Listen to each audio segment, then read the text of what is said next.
we're thrilled to have with us this morning Linda Hudson, who is the recently retired CEO of BAE Systems.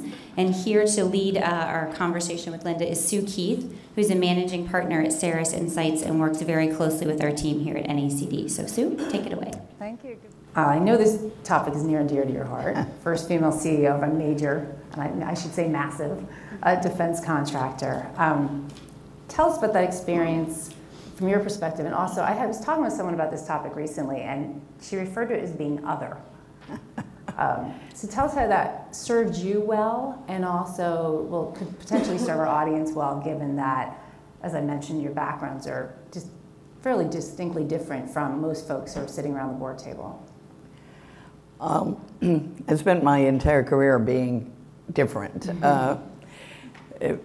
So I'm very accustomed to the role of being the only or the other in a room in a very male-dominated profession. I'm an engineer and went to school at the University of Florida, and I was one of only 2 women in all the disciplines in engineering when I was at Florida.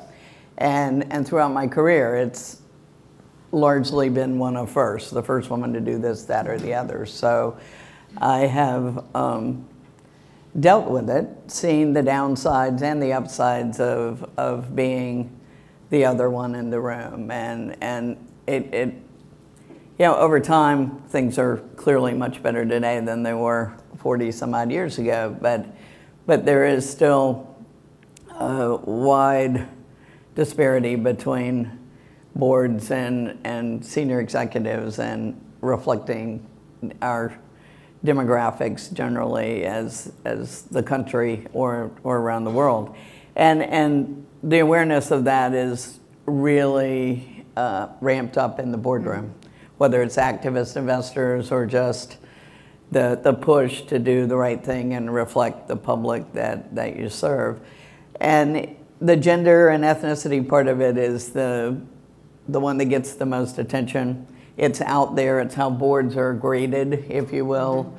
How many women, how many Hispanics, how many African Americans, and frankly, it is an advantage today to fit in one of those categories, because all boards are looking to improve their diversity. But diversity is, in fact, far more than whether you're a woman or whether you're a different ethnic group. It's whether you have the right skills around the table and whether you have different skills around the table, so that when decisions are made, you get the best outcome. I've long believed that the best business decisions are made when you have collective input from people with different perspectives and different points of view. And certainly bringing the military perspective is a different one than most of us in the corporate world would have experienced. And I would say many of the specialties, I mentioned the nuclear one,